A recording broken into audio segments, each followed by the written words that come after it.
Dan kebetulan malam ini ialah malam separuh pertengahan pada bulan Sya'ban yang dikenali ataupun yang kita sebut sebagai nisfu Sya'ban. Yang Nabi kata an-nisfu min Sya'ban, separuh daripada ataupun pertengahan daripada Sya'ban, separuh daripada Sya'ban. Kita tahu pada malam ini banyak perbincangan di dunia internet tentang nisfu Sya'ban ini, dan mungkin sebelum saya masuk pada tajuk yang kita nak bincang pada malam ini, mungkin sedikitlah saya sentuh hal ni. Kita dah bersiaran, saya telah tulis artikel, dah lama artikel ini berhubung dengan masalah ataupun perkara berhubung dengan nisfu Sya'ban ini. Secara umumnya kita tahu pada malam ini ada kelebihannya, yang ni tak boleh dinafikan, kerana ada hadis yang sahih tentang kelebihan umum ataupun kelebihan malam nisfu Sya'ban. Bulan Sya'ban itu sendiri ada kelebihan dia, kerana Nabi SAW memang banyak berpuasa pada bulan Sya'ban. Adapun pada malam ini secara khusus, adakah ada amalan tertentu dan seumpamanya, maka kita dapati tidak ada hadis-hadis yang sahih yang menyebut amalan khusus, tetapi ada hadis yang menyebut kelebihan malam ini. Maka saya telah sebutkan sejak lama bahawasanya ada hadis yang sahih berhubung dengan malam nisfu Sya'ban, iaitu hadis yang antaranya yang diriwayatkan oleh Al-Imam Ibn Hibban, diriwayatkan oleh Al-Bazzar, di mana Nabi SAW telah menyebut, innallaha la yattali'u fi lailatin nisfi min Sya'ban fayaghfiru li jami'i khalqihi illa li musyrikin aw musyahin. Kata Nabi, innallaha la yattali'u fi lailatin nisfi min Sya'ban. Allah melihat kepada hamba-hambanya pada malam separuh nisfu, pada malam separuh daripada Sya'ban. Fayaghfiru li jami'i khalqihi, diampunkan semua hamba-hamba dia. Mudah-mudahan kita termasuk. Illa li musyrikin, melainkan kepada seorang yang musyrik, wa au musyahin, yakni orang yang bermusuh, yakni benci sama-sama Islam ni sampai tak ada tempat. Ini pun perangai juga kadang-kadang, oleh kerana perbezaan pandangan sampai benci sesama. Tak setuju dengan pandangan itu biasa, tak setuju dengan pendapat itu biasa. Ini tak setuju ke pendapat, maki hamun orang, benci orang tu, buat benda-benda yang tak elok. Ini tak mendapat keampunan pada malam nisfu Sya'ban ini. Jika kita lihat kepada hadis ini yang sahih ni, maka kita dapat simpulkan bahawasanya ada kelebihan pada malam nisfu Sya'ban. Maka sayugia untuk kita pada malam nisfu Sya'ban ni, kita banyakkan salat, ataupun kita salat sunat, istighfar, minta keampunan, baca Quran ke apa, secara umum, amalan secara umum. Tetapi secara khusus, ada salat khusus malam nisfu Sya'ban? Tak ada.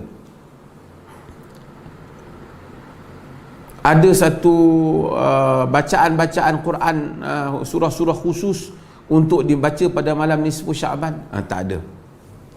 Siapa kata? Bukan saya kata. Ini telah disebut oleh para ulama sejak dahulu. Saya sebut sikitlah. Antaranya yang disebut oleh Al-Imam Nawawi rahimahullah. Imam Nawawi ni, kita di Nusantara ni ataupun di Malaysia ni, Nusantara ni pun satu istilah yang boleh dibincangkan balik. Tapi tak apa, kita di rantau Melayu Islam di Malaysia, Indonesia ni, sampai anak-anak pun ramai nama Nawawi. kerana besarnya pengaruh Al-Imam Nawawi rahimahullah, tokoh alim dalam mazhab Syafi'i. Kitabnya yang menjadi teras iaitu kitab dalam mazhab Syafi'i yang menjadi rujukan dalam hukum hakam fiqh, iaitulah kitab Al-Majmu' Syarh Muhadzab. Dalam Majmu' Syarh Muhadzab, yang ni boleh sesiapa yang menonton ni dia boleh balik buat rujukan lah. Dalam jilid yang keempat, muka surat 56, cetakan Darul Fikir, cetakan lama, hak panjang ke saya beli masa saya di Jordan ya. Kata Imam Nawawi, solat yang dikenali dengan solat ni, saya terjemah siap untuk mudahkan kita pada malam ni, penonton ni bukan semua. Solat yang dikenali dengan solat ar-raghaib, iaitu solat 12 rakaat ditunaikan antara maghrib dan isya pada Jumaat pertama bulan Rejab. Juga solat nisfu Syaban sebanyak 100 rakaat. Kedua-dua salat ini bid'ah lagi mungkar yang jelek. Yang ni bukan perkataan saya, ini perkataan Al-Imam Nawawi rahimahullah ta'ala. Jangan kamu terpengaruh disebabkan keduanya disebut dalam kitab Qutul Qulub. Qutul Qulub ialah kitab Abu Talib Al-Makki, kitab Qur'ani yang bercakap, kitab yang baik, tapi dia ada masalah di segi hadis. Dan Ihya Ulumuddin, ini Imam Nawawi yang sebut Ihya Ulumuddin. Nawawi meninggal pada tahun 1976. Dia kata kitab Ihya Ulumuddin ada hadis yang tak sahih mengenai ini. Ada orang dia komen, dia kata apalah Dr. Mazhar pergi kata kat kitab Ihya Ulumuddin, ini kitab yang diterima oleh semua ulama. Al-Imam Al-Ghazali di sudut imamah dia, di sudut keimaman dia di dalam bidang usul, cukuplah dengan kitab Al-Mustasfa yang menzahirkan kepribadian, keagungan pemikiran usul Imam Al-Ghazali.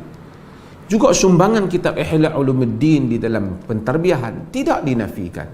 Tetapi di sudut hadis-hadis, ulama-ulama hadis semuanya bersepakat ada hadis sahih, ada hadis dhaif, ada sangat dhaif, bahkan ada yang palsu. Sebab itu ada Zainuddin Al-Iraqi telah tahqiqkan Ihya Ulumuddin, Al-Imam Al-Hafiz Zainuddin Al-Iraqi yang merupakan guru kepada Al-Hafiz Ibn Hajar Al-Asqalani. Kata Al-Imam An-Nawawi rahimahullah, dia kata ini hadis ni palsu ni ada di dalam Qutul Qulub dan Ihya Ulumuddin. Jangan juga terpengaruh dengan hadis yang disebut dalam dua kitab berkenaan, kerana kesemuanya palsu. Jangan kamu terpengaruh dengan setengah imam yang keliru mengenai kedudukan hadis-hadis kedua solat berkenaan. Ini disebut oleh Imam Nawawi dalam Al-Majmu' Syarh Muhadzab. Dan Al-Imam Syawkani menyebut di dalam Fawaid Al-Majmu'ah fi Al-Hadithi Mawdu'ah, telah diriwayatkan mengenai salat nisfu Sya'ban dari pelbagai riwayat. Kesemuanya yang ini disebut tentang salat. Tadi saya sebut hadis yang menyebut tentang Allah mengampunkan pada malam nisfu Sya'ban sahih, tapi salat nisfu Sya'ban kata dia kesemuanya batil dan palsu. Batil dan palsu. Ini saya nak sentuh sikit lah pada muqaddimah ni. Bukan nak patahkan semangat kita nak ibadat. Malam ni kita ibadat, tapi tak payahlah kita kata solat khas malam nisfu Sya'ban, dia tidak ada.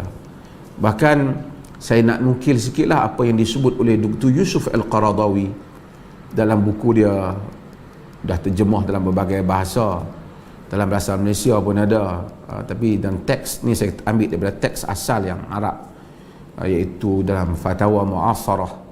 Dia sebut tentang nisfu Sya'ban ini, saya quote, tapi saya nak skip sebahagian perkataan dia yang agak keras, tapi saya nak sebut untuk makluman para penonton. Kata dia, tidak pernah diriwayatkan daripada Nabi SAW dan para sahabat bahawa mereka berhimpun di masjid untuk menghidupkan malam nisfu Sya'ban. Ini Dr. Yusuf Al-Qaradawi yang sebut.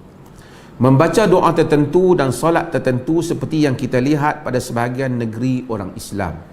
Bahkan di sebahagian negeri orang ramai berhimpun pada malam tersebut selepas maghrib di masjid.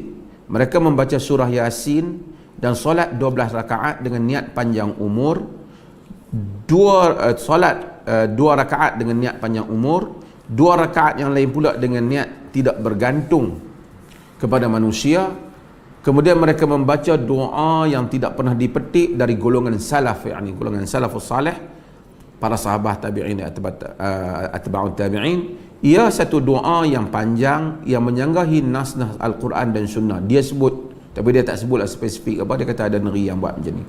Serta bercanggahan dan bertentangan pula dengan isi kandungannya.